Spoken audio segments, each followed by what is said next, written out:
자, 이번 시간에는 속도와 가속도에 대해서 공부해 보도록 하겠습니다. 자, 우리 중학교 때 속력이라는 것을 배웠어요. 속력. 거속시를 여러분들 기억할 겁니다. 그래서 속력은 시간분의 거리였습니다. 자, 그러면은 속도는 뭐냐? 정확히 이야기하면 속도의 크기가 바로 속력입니다. 자, 그래서 두 놈 다 단위는 같습니다. 거리를 시간으로 나눈 거니까 메타 퍼 세컨드 또는 킬로미터 퍼 아워 이런 식으로 나타낼 수가 있는데 속력은 크기만 있는 거고요. 속도는 방향과 크기가 다 있죠. 그래서 얘는 스칼라 양이라고 하고 얘는 벡터량이라고 하는데 얘는 벡터고 얘는 스칼라다. 이렇게 하기도 합니다. 그래서 속도가 양수면 우리가 수직선에서 봤을 때 이제 우리 이 단원에서 주로 어떤 물체의 운동을 수직선에서만 다룰 겁니다. 즉 1차원 운동이죠. 오른쪽 아니면 왼쪽. 그래서 우리가 속도가 양수일 때는 오른쪽으로 이동한다고 생각을 하시면 되고요. 속도가 음수면 왼쪽으로 이동한다고 생각을 하면 되겠습니다.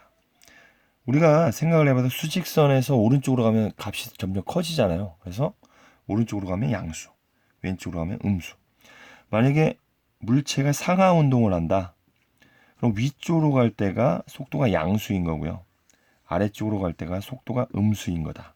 그래서 이런 방향이 있는 것이 이제 속도가 되겠습니다.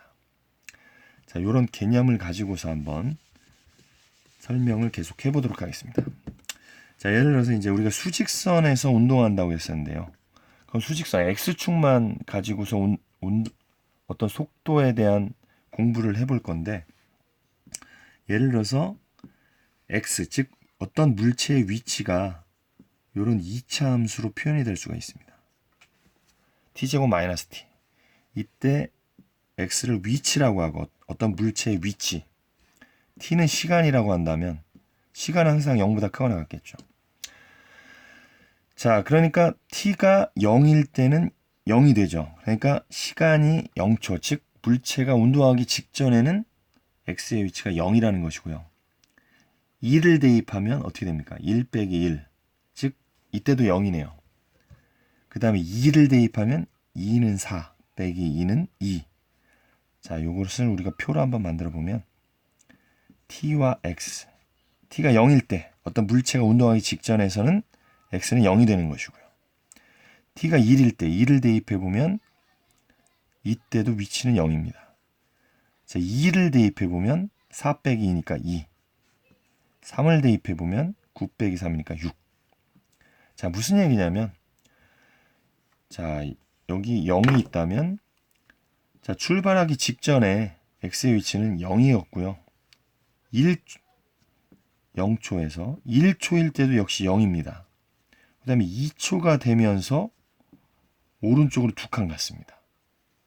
그 다음에 3초가 되면서 3초 오른쪽으로 네 칸을 더 갔습니다. 자, 이런 식으로 t에 관한 함수로 위치를 표현함으로써 어떤 그 시각을 t에다가 대입을 하면 위치가 나오는 이런 형태인 거죠. 자, 그럼 우리가 시간이 A초에서 B초까지 흘렀다고 봅시다. 그럼 지금 X가 T에 관한 함수니까 X는 FT라고 쓸 수가 있어요. T에 관한 함수니까. 그럼 A초에서 위치는 FA가 되겠죠. B초에서 위치는 FB가 될 겁니다.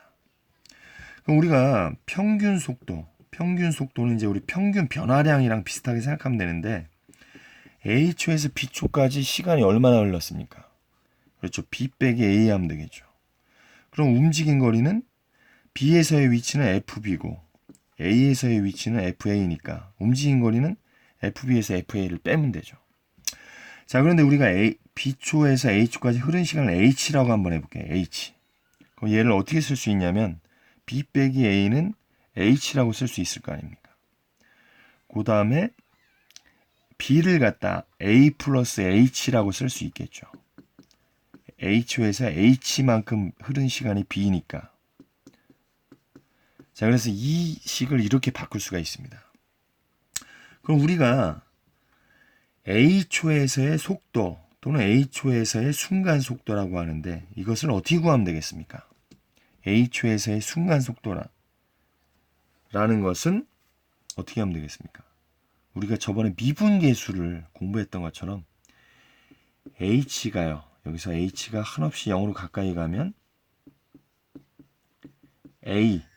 a초에서의 순간 속도가 나오겠죠.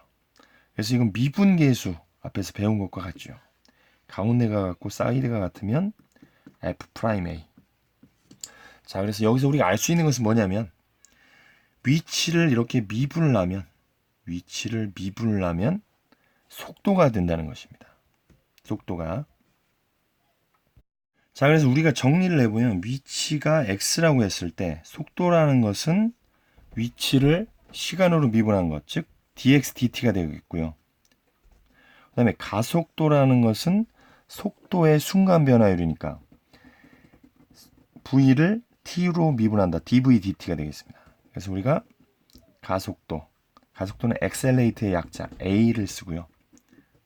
속도는 velocity의 약자 v를 씁니다.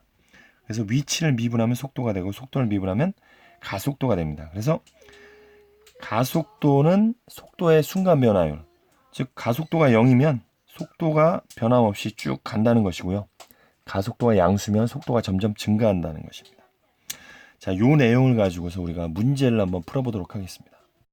자, 어떤 물체가 원점을 출발해서 수직선 위를 움직이는데 점 P가 움직이고 있어요. 시각 T에서, 자, 원점을 처음에 출발했고, 자, 시각 T에서의 위치 X가 T에 관한 함수 T의 3승 마이너스 12T일 때 T는 3에서 속도와 가속도를 구해라.